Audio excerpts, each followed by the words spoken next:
A light at the end of the tunnel. We end as we began, with a map. You've been so busy focusing on Antarctica and all the lies of the satanic cabal that you forgot to examine the location that brought you here in the first place. The North Pole at the center of Gleason's map and the flat plane we call Earth.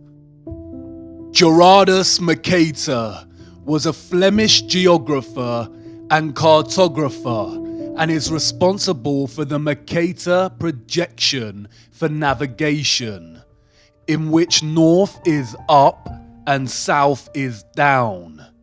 It is pretty much the same map we refer to today as the standard map of Earth. A year after his death in 1595, Mercator's family compiled his life's work into an atlas, which contained his earlier works. Here is one of his atlases produced in 1569. The map's polar extremities of north and south are represented by huge bodies of land. In panel 13, a more detailed look of the North Pole or the Arctic is provided.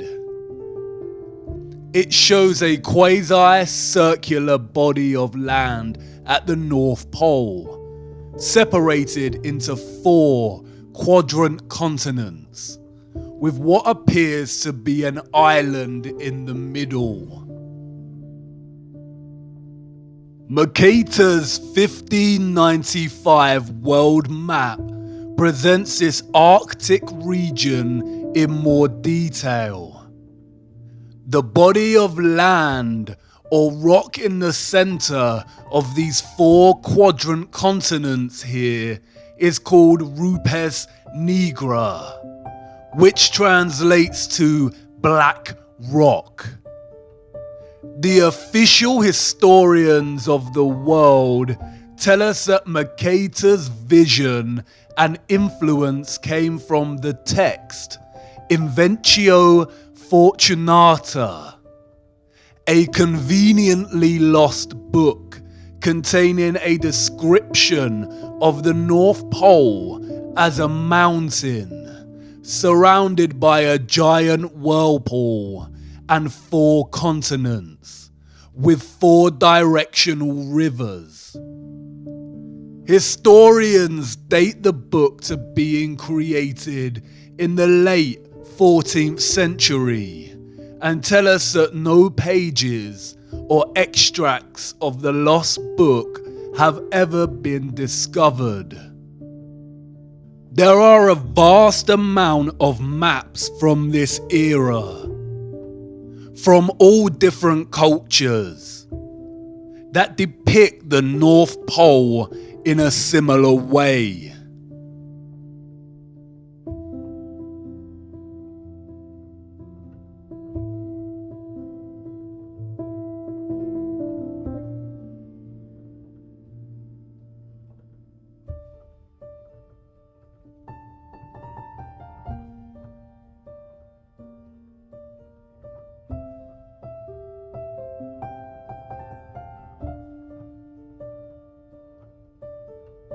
It is not until the 17th century that reference to the North Pole's mountain, 4 continents, and 4 directional rivers starts to disappear from cartography, like a Photoshop erasure job.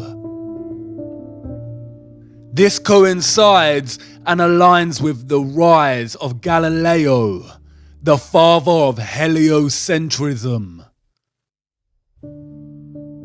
They tell us there is no land at the North Pole, just a large ice sheet. Google Earth, however, refuses to even give us the ice sheets. They love to show us their thwarted version of Antarctica, but when venturing north, all that remains is Greenland. Look at Greenland here. Edges of real land before a huge mass of white engulfs the entire country. This does not look real. They claim that Google Earth works by superimposing satellite images, aerial photography, and GIS data onto a 3D globe. That's great. So where are the perpetual ice sheets at the Arctic Sea? A closer look at the North Pole here is very telling. Zooming into this little island, something interesting appears. A glitch in the matrix. A line that runs from this island to the center of the Arctic Sea. Deliberate mocking on their part, or just amateur NASA-style Photoshop skills.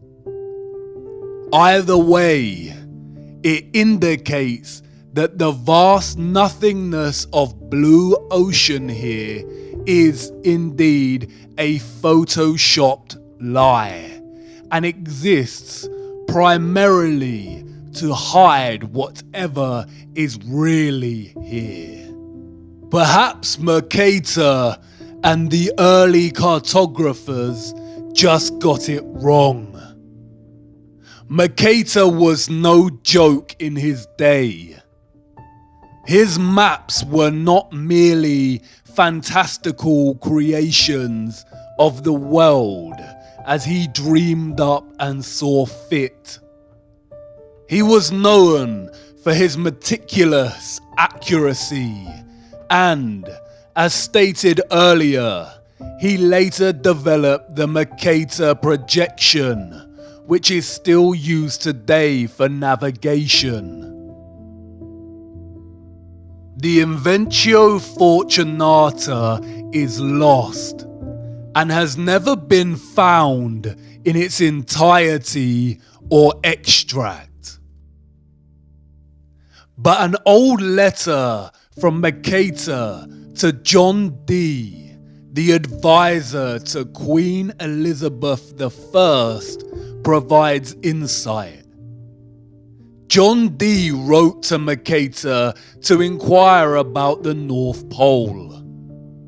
In his reply, Mercator paraphrased the Invencio Fortunata and provided a description of the region.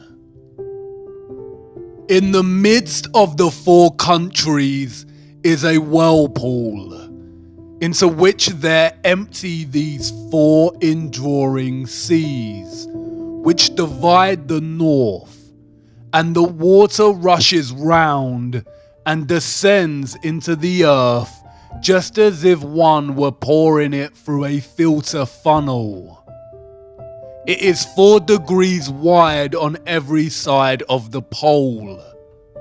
That is to say, 8 degrees altogether, except that right under the pole there lies a bare rock in the midst of the sea. Its circumference is almost 33 French miles, and it is all of magnetic stone, and is as high as the clouds. It is black and glistening.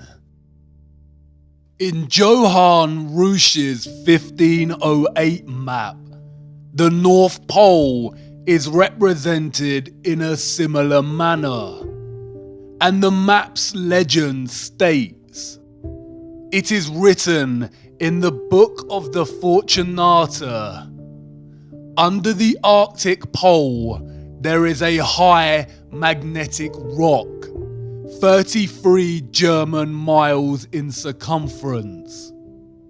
A surging sea surrounds this rock as if the water were discharged downward from a vase through an opening to 4 mouths below.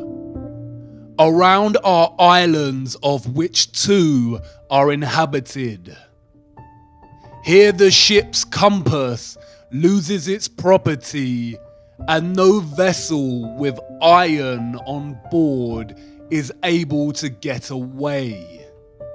A magnetic rock or mountain at the center, at the North Pole, with the northern star Polaris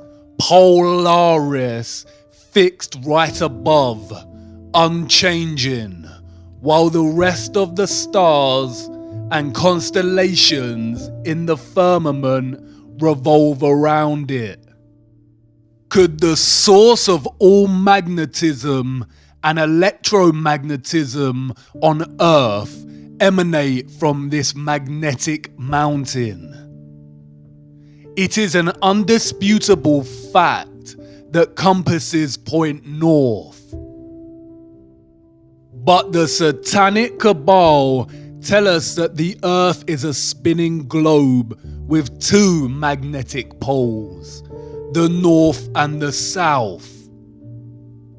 Yet no matter how far we go south, the compass's needle never shifts and begins pointing south. It always points north. Is the north's magnetic pole just stronger than the south's and able to overpower it no matter how south you go? Or is somebody lying? And what about this whirlpool? The vortex at the center? Do the oceans really collect through 4 rivers and descend into the earth itself like a funnel or a vase? Would that even be possible? Do you remember what happened to water in the bowl with the magnet? Water is diamagnetic. It would certainly resist a large magnetic mountain. Is the North Pole really Earth's very own rabbit hole? And again, if this were true, why lie? It's entirely possible to let people know about this mountain and whirlpool and make it compatible with their satanic heliocentric model. The rabbit hole goes a lot deeper than you realize.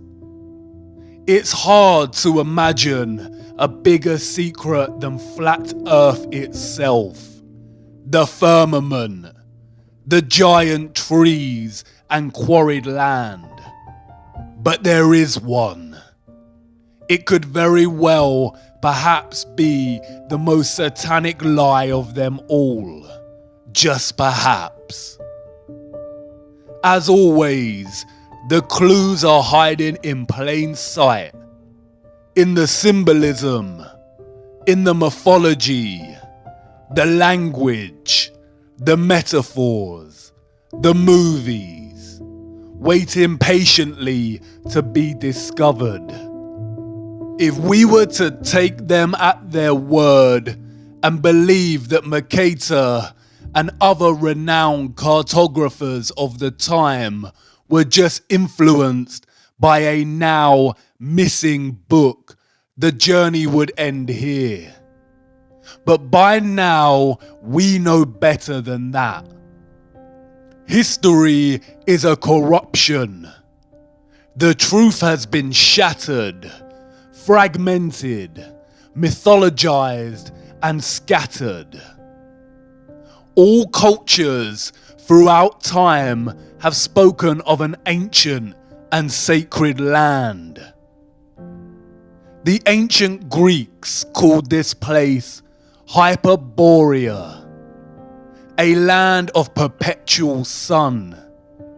They said the people of Hyperborea were giants that lived for 1,000 years and enjoyed a life of happiness. Look at that word. Hyper is a prefix meaning beyond, and Boreas was the god of the north wind. Hyperborea, beyond the north wind.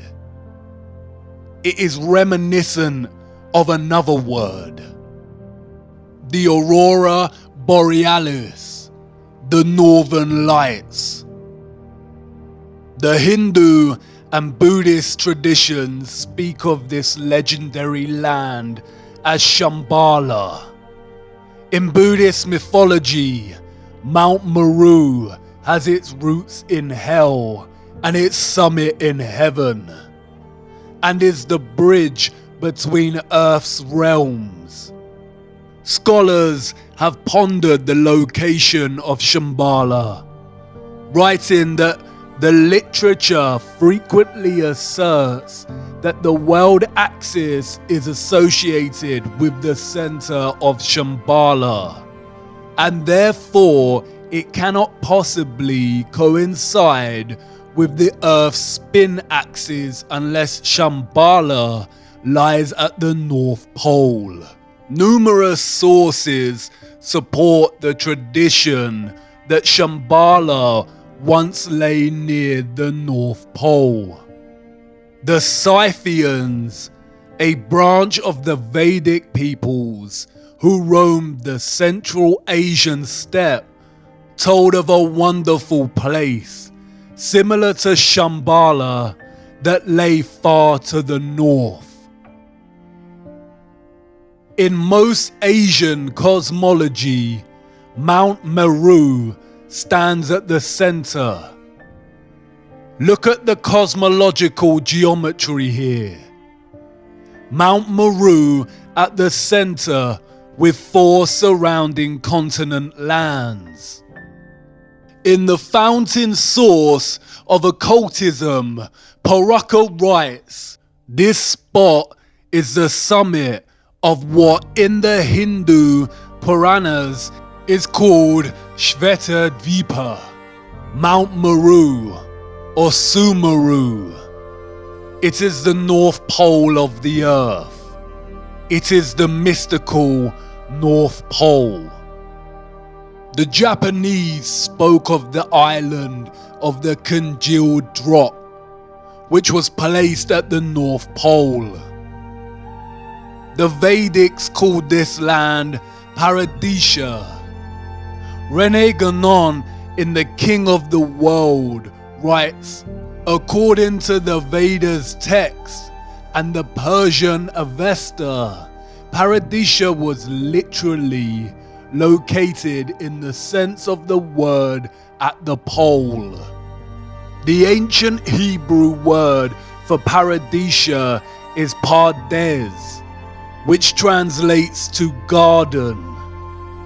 In Norse mythology, we have Vergelmir, the whirlpool at the roots of the cosmic tree Yggdrasil, where we are told all rivers flow from.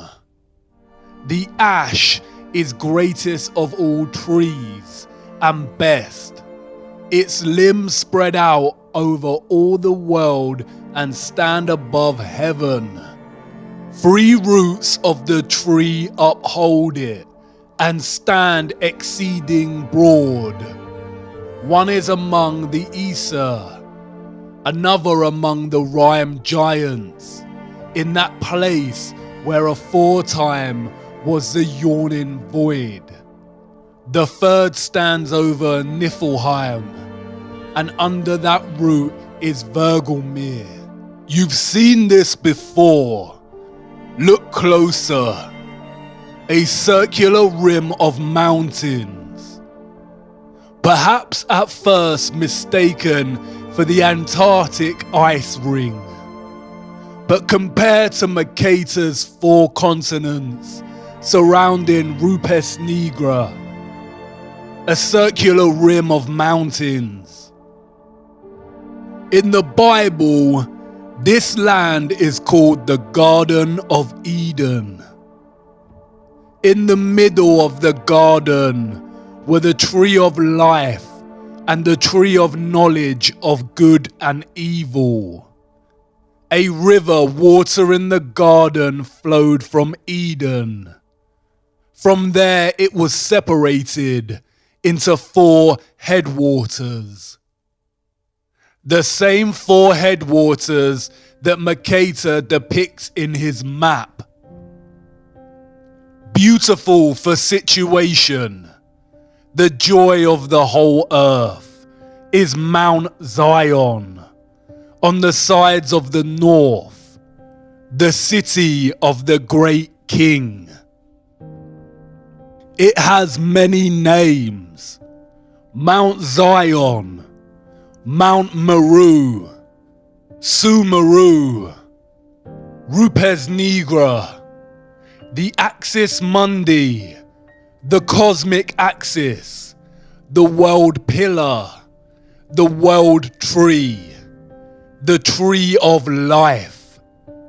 The connection at the center of this plane, connecting the above and the below, the source of God, the source of magnetism. The Book of Enoch is also consistent. And from there, I went to the middle of the earth and saw a blessed, well-watered place, which had branches which remained alive and sprouted from a tree which had been cut down. And there I saw a holy mountain, and under the mountain, to the east of it, there was water, and it flowed towards the south. All cultures have their own versions of this central axis, Mount Meru, or what the Bible refers to as the Tree of Life. Heaven's altar right here on earth.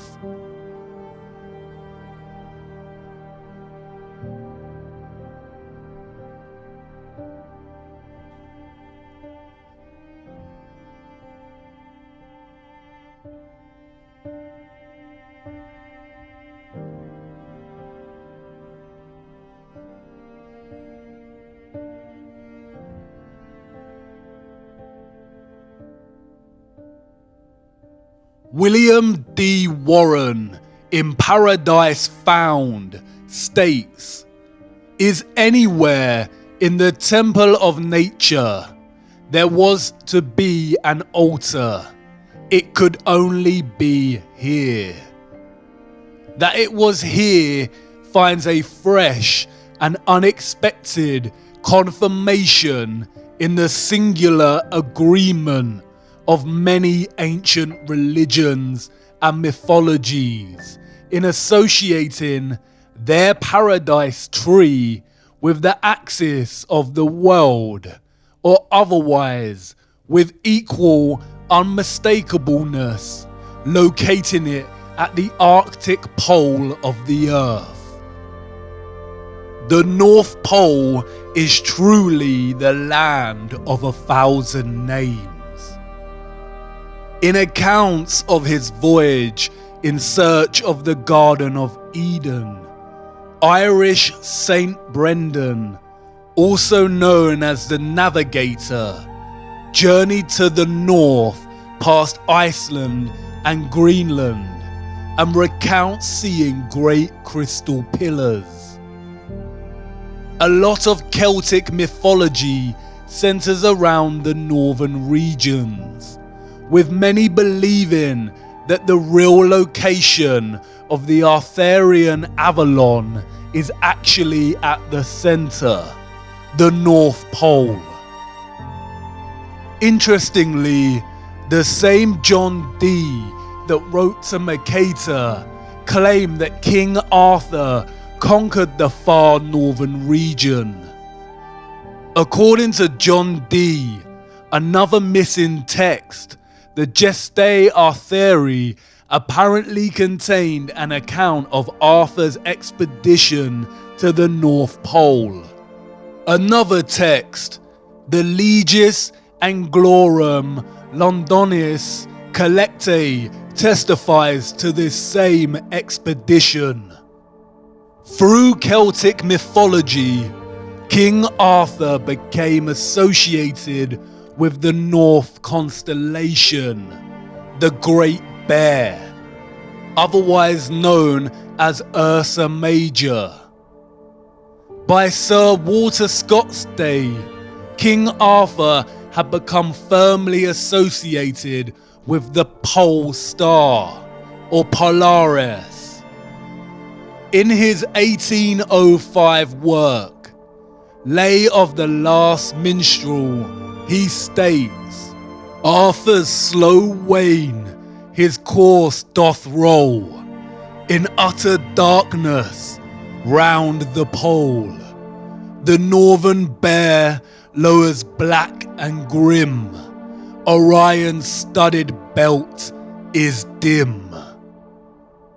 The symbolism speaks louder than the corrupted history. King Arthur's Knights of the Round Table and the Western and Chinese zodiacs are strikingly similar. The Chinese zodiac table. It is our flat earth. The constellations of the dome or firmament circling the magnetic center, as do the yin-yang of the sun and the moon. King Arthur and the 12 knights at the Round Table. 12 zodiac signs, 12 knights, with King Arthur's seat at the top, like Polaris. Look at the rose in the center. It is very similar to Mercator's representation of the North Pole. The 4 continents look like petals, and the magnetic mountain in the center looks like the plant's stigma. Is the North Pole the true Holy Grail? The clock, with its 12 hours, all time revolving around the center or the pole. There are 12 months in a year and 4 seasons, just like the 4 continents surrounding the pole. Our Earth is the oldest clock. 12 stars on the flag of Europe.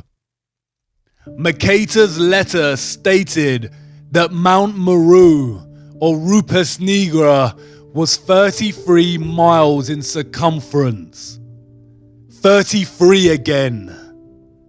The United Nations flag, split into 33 sections, with the final, largest section falling in the center.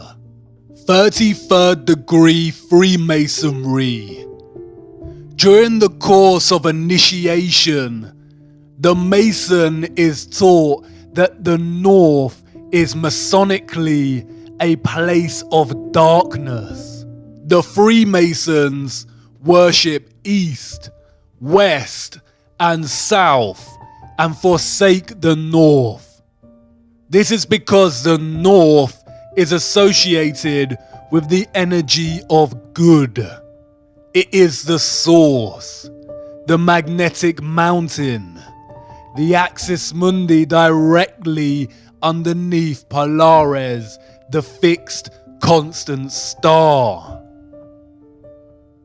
33 is also the age Jesus was when crucified. Many scholars have drawn links between Jesus and King Arthur. Jesus had 12 disciples. Da Vinci's The Last Supper. 12 disciples revolve around the center, Christ. A closer look at the table shows an arched central base, suggesting it was actually a round table that has been halved and flattened for purposes of the painting, hidden in plain sight. Our first encounter with the North Pole is also one of the first deceptions we ever experience as humans. St. Nicholas, or Santa, comes from the North Pole. Santa is an anagram of Satan and has ties to another mythological being, Krampus, a horned half-goat, half-demon deity that punishes children who misbehave, i.e., it has its roots in the satanic practice of Moloch worship. Krampus is still worshipped today in many European countries. Can you see what they are doing? Contemporary Christmas practices have their roots in Victorian literature. Before that, the season still carried its true Christian practices and celebration of Christ. The satanic cabal has distorted and corrupted the true celebration of Christmas, tying satanic figures suggestive of child predation to the North Pole. As we grow up and find out Santa is a lie, we never give the North Pole another thought. It is the location of our first disillusion, our first painful truth. We are programmed to deliberately lose our sense of wonder for the North Pole. This usually coincides with the same time that we begin our heliocentric indoctrination at school. Christmas is a celebration of the birth of Christ, a celebration of the source, of God. That's why we put up Christmas trees. The Christmas tree is Mount Meru, the Rupes Nigra, the tree of life, and the star on top is Polaris, the fixed star in the firmament. Humanity has collectively forgotten this.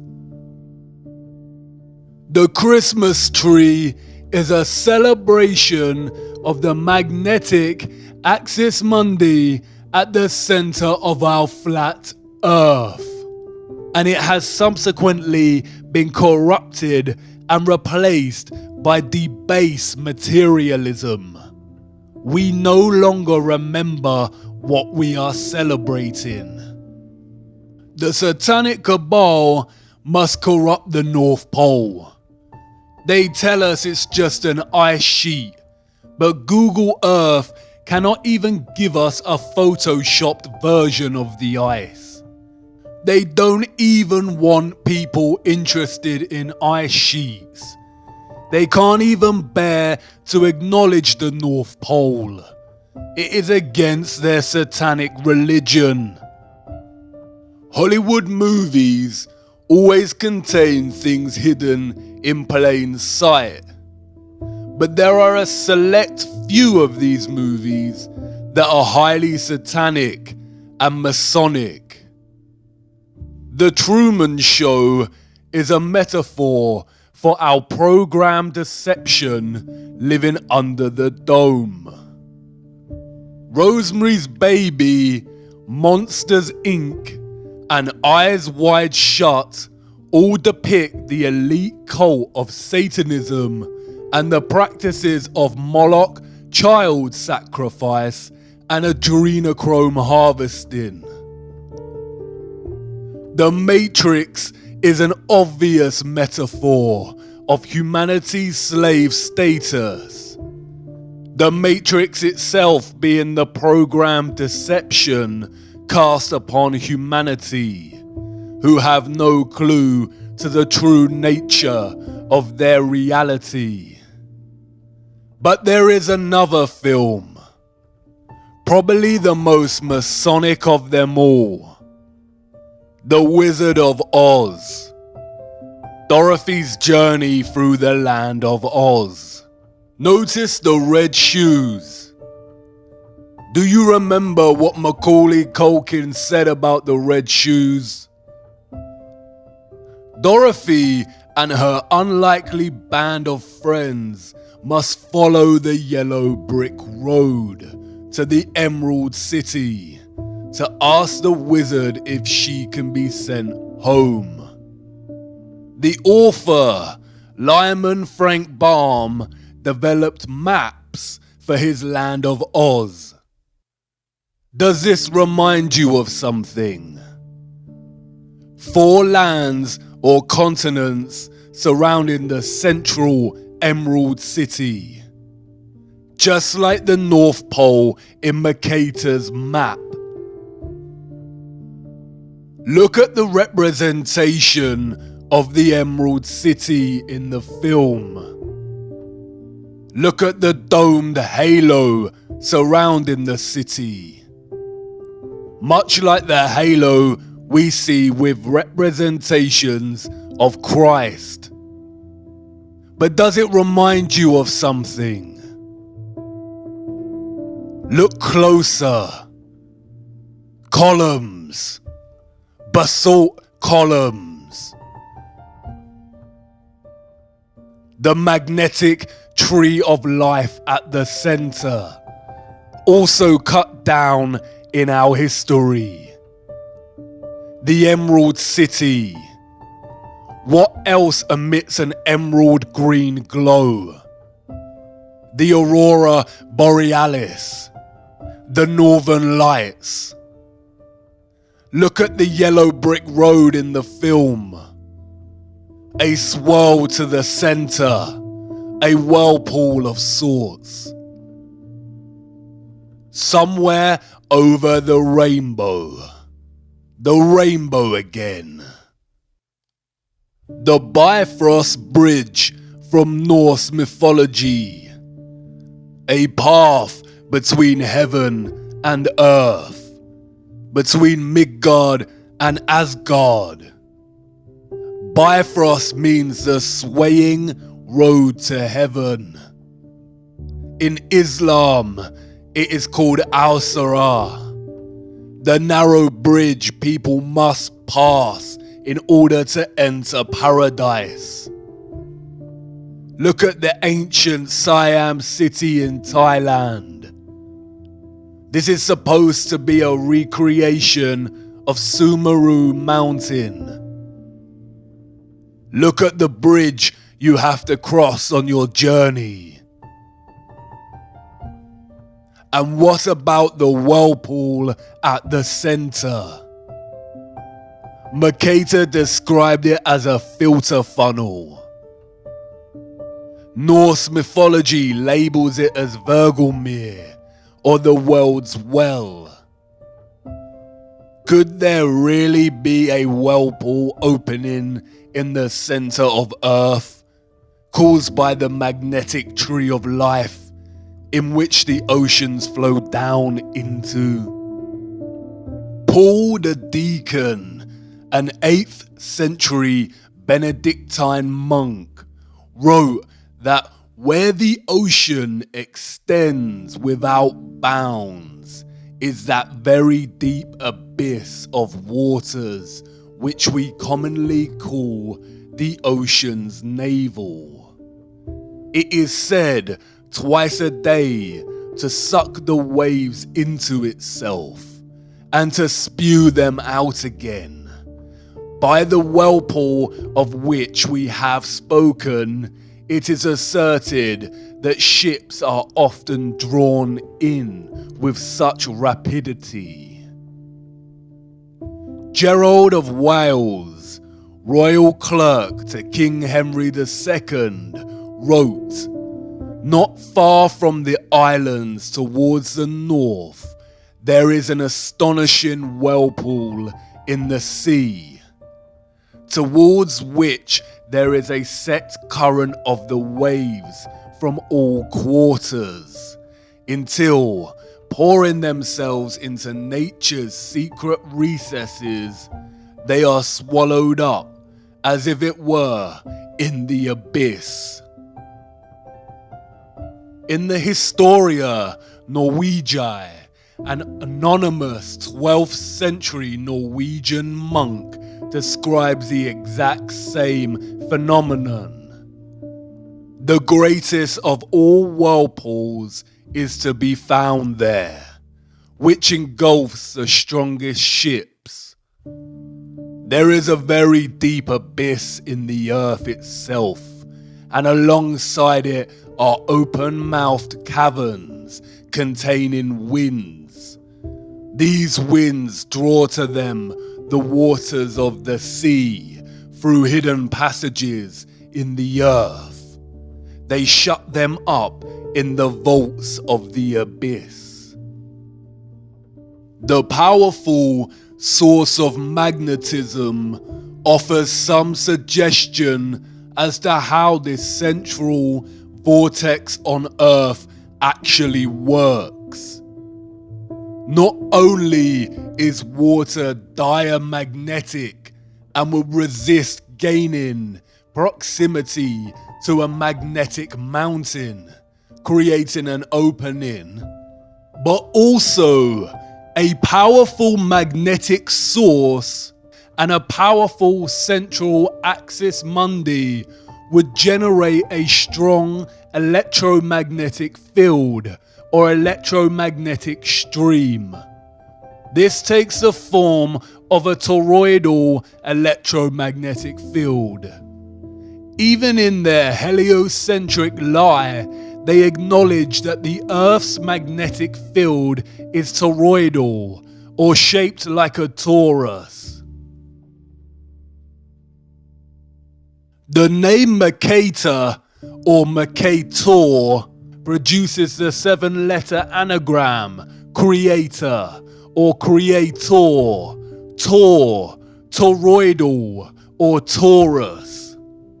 The source of the toroidal magnetic field lies at the center, or the bull's eye, the bull, the torus.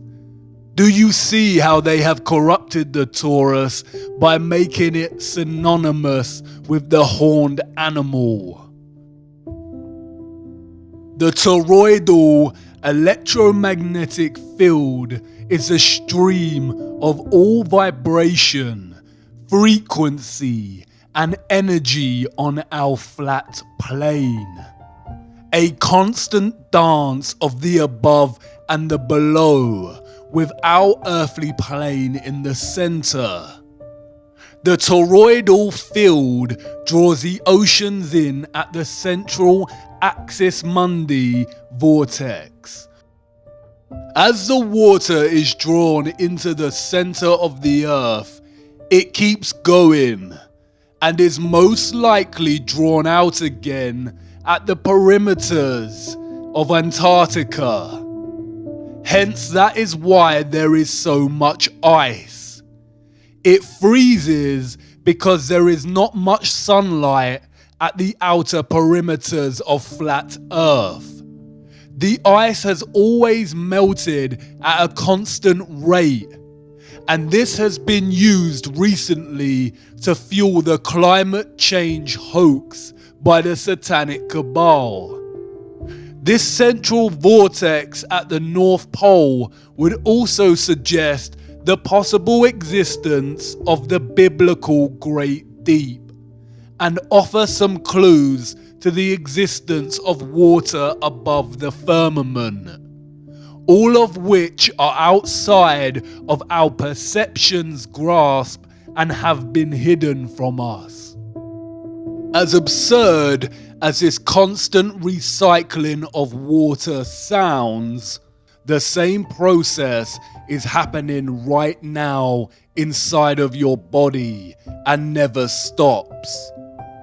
Blood is pumped from the body into the right atrium and then is drawn up into the more central right valve to the lungs, which oxygenates the blood and pumps it into the left atrium at the heart's periphery, which is then drawn up into the central left valve back into the body. Speaking of the stars in the firmament, Enoch said that we shall err and take them to be gods. All planets in the fake solar system are named after false gods, such as Mars, Saturn, and Mercury. All of them apart from Earth. Earth is an interesting word, one of its kind. It is an anagram of heart. Look at the electromagnetic field of the human heart. It is a toroid. Look at the apple. It is the same shape as the toroid. What fruit did Satan tempt Eve with in the garden, the center of the earth? Hidden in plain sight, as above, so below, the microcosm and the macrocosm. What lies inside of Earth at this central vortex? Who knows? But it could explain the phenomena of the auroras at the poles. Perhaps the mysterious green light is atmospheric light coming from inner Earth, or the light emitted at the junction between realms. The word aurora borealis is very similar to the word Ouroboros, the serpent eating its own tail. A satanic symbol we see used over and over again. Many have speculated that the Ouroboros symbolizes the ice ring at Antarctica. Oro comes from the ancient Greek meaning for tail, and Boros comes from the ancient Greek meaning for swallow. Boros is also very similar linguistically to Boreas, god of the north wind. The Ouroboros is also present in the Norse cosmology. Circling the center, the Bible referred to it as Leviathan, a creature with no mate, its tail placed inside of its mouth.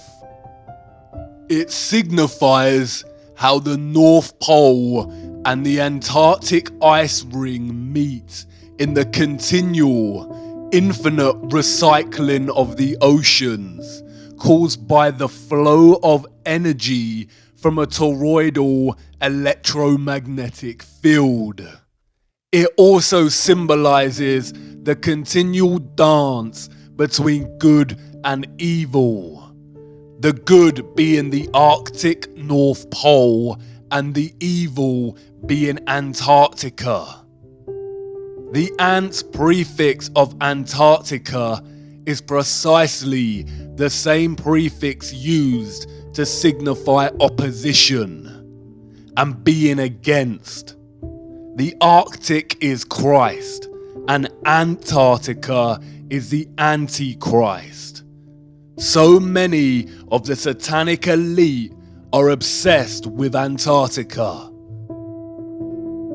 In the mythologies, It is only the pure of heart that can enter the North Pole Center, Hyperborea, the Emerald City, the Garden of Eden.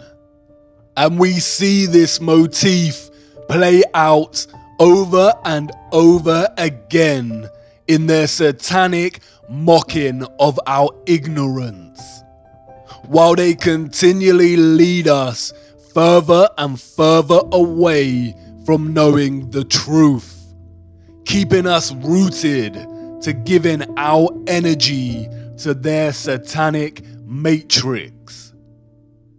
The recent BFG movie shows the characters jumping into another realm at a center with a giant tree.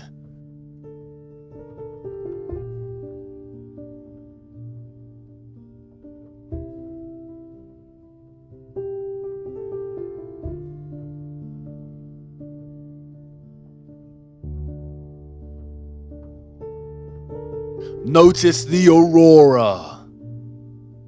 Stephen King's The Dark Tower series places the magnetic Mount Meru, the Rupes Nigra, in the center. Notice the familiar map and the Arthur Rose. Look at a clip from the film. It's a map. My father showed me a map like this once. Inside the circle is your world and my world. Many others. No one knows how many. The Dark Tower stands at the center of all things. And it stood there from the beginning of time. And it sends out powerful energy.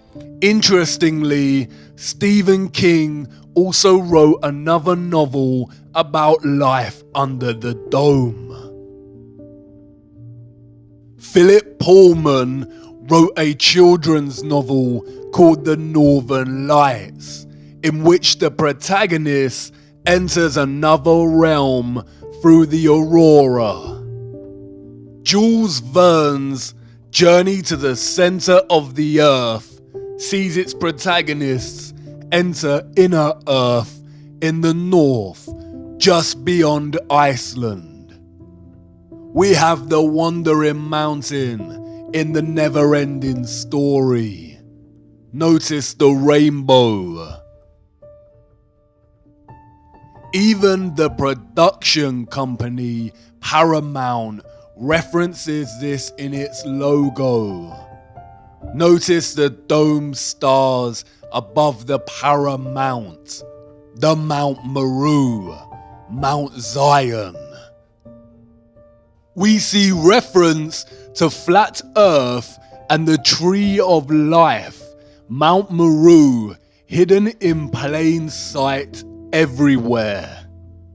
George Bush International Airport, the Flat Earth map on the ground with a huge Tree of Life in the center, reaching up to the dome above.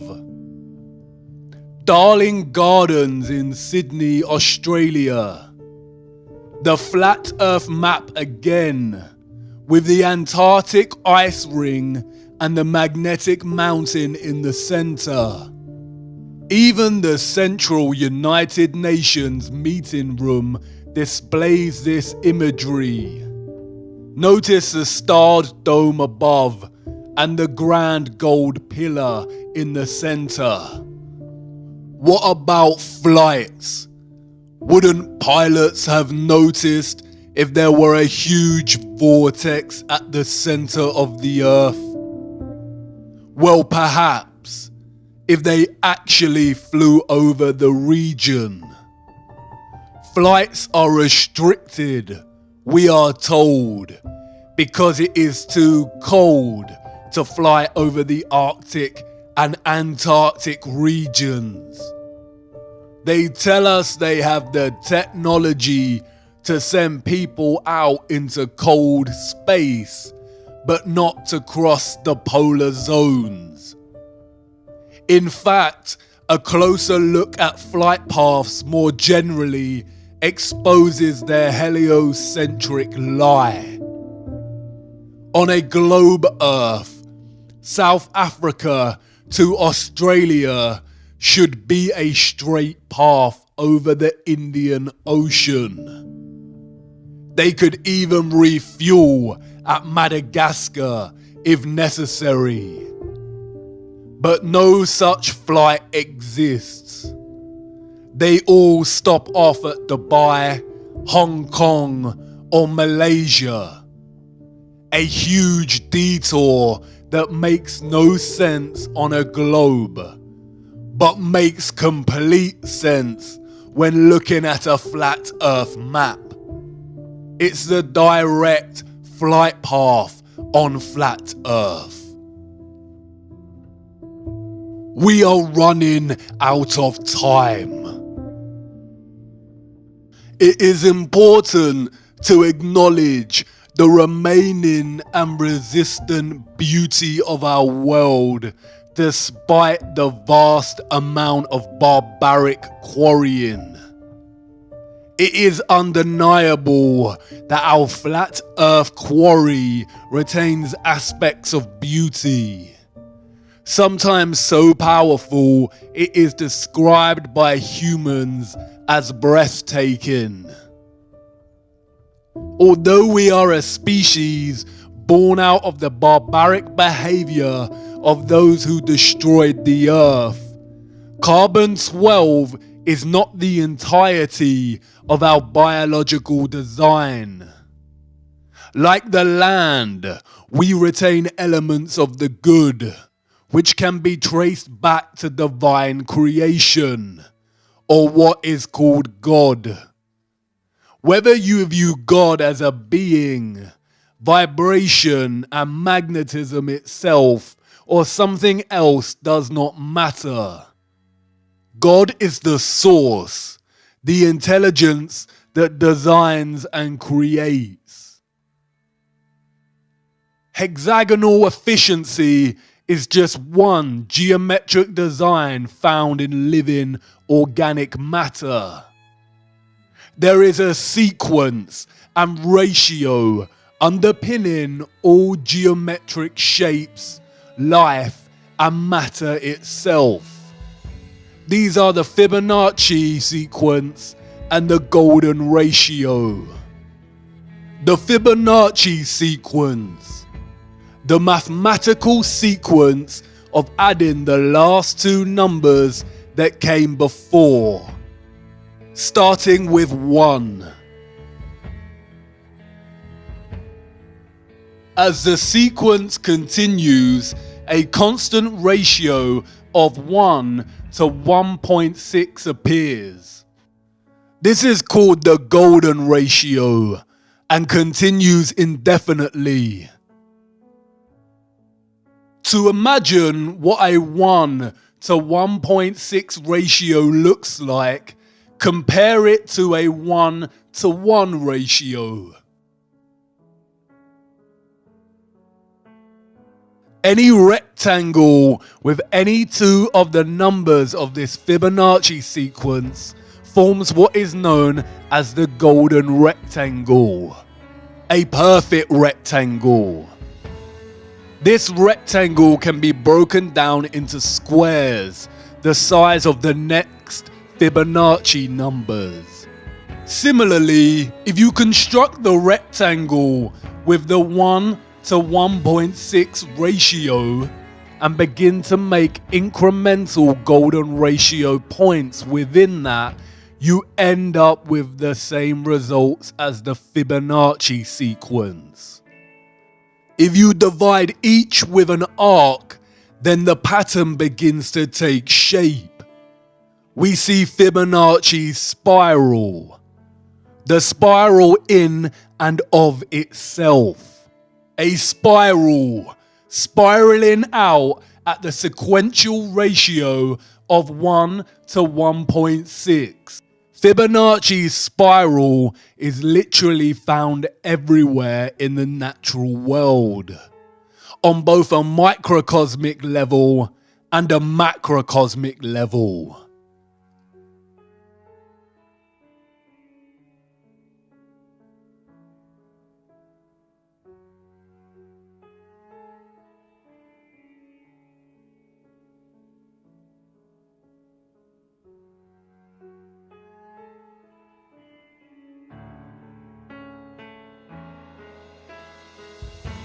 It is the blueprint of all creation.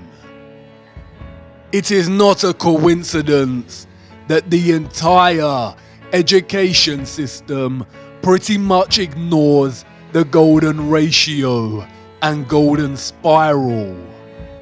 We are not taught about this because the inevitable conclusion of understanding the omnipresence of this ratio is to acknowledge intelligent design and creation. It is the fingerprint of God. When viewed from above, the toroid takes on the shape of a spiral.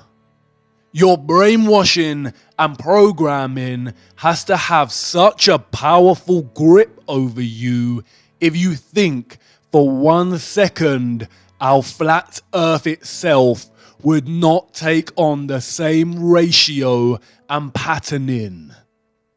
A golden spiral concentrating into a central vortex at the North Pole. Do you see how they have taken the fingerprint of God, the spiral, and corrupted it through the most evil act that can be committed? The rape, torture, and murder of a child and drinking its blood. How to continue after discovering such evil exists and the deceptions cast upon humanity. What to do when things fall apart, when down becomes up and up is now down, when those you trusted the most deceived you and let you down, when the storm comes. Center yourself. Return to the center, and not in the way they tell you. There is a reason the satanic cabal pushes things like meditation and want you to participate in blind positivity. There is a reason that most organizations now subscribe to this narrative and ask you to attend to your well-being.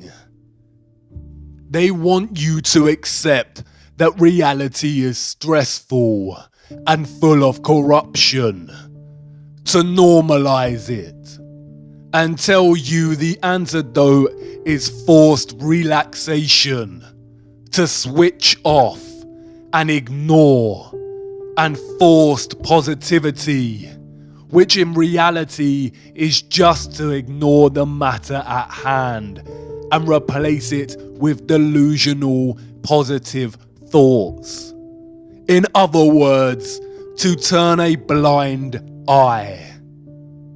The eye is a microcosm of flat Earth itself, with the pupil at the center, giving you sight. Center yourself, but not through their methods. There is only one way to achieve centrality and stillness. The eye of the storm, immutable and still while all around it energetic rage. The tree trunk, steadfast as the wind rattles its branches. The truth is objective. It cannot move, cannot bend, cannot fall apart. It is positively charged. It stands up to any counter argument. And because of this, the truth is pure and is fixed. The fixed center of being. Put on the full armor of God so that you can take your stand against the devil's schemes. Stand firm then, with the belt of truth buckled around your waist. And knowing the world we live in, the journey to the center is going to be the journey of a lifetime. It's here, the end of the rabbit hole, the end of our small journey. There is so much we did not get to cover, but I hope you will not forget over time and keep on searching. Did I accomplish what I set out to achieve? Am I wiser? Do I know more? Perhaps a little. But the more truth I discovered, the less I truly know. The truth humbles and puts me in my place. But it is not a place of dislocation that believing in the Ein Sof heliocentric model of nothingness produces in an individual. You probably want to ask if I now believe in God. If you need to ask that question, then you haven't been paying attention. I didn't tell you before because I knew I wouldn't need to. But this isn't really an ending for me or for yourself. For I know that something in you, viewer, has forever changed. Whether it's your entire perspective of the earth, or just a small fraction of something that may nag at you during the late nights when sleep doesn't come. This isn't goodbye, and this is not an exit. It's actually the beginning. You're not really leaving the rabbit hole. You cannot leave the rabbit hole now. You've seen too much.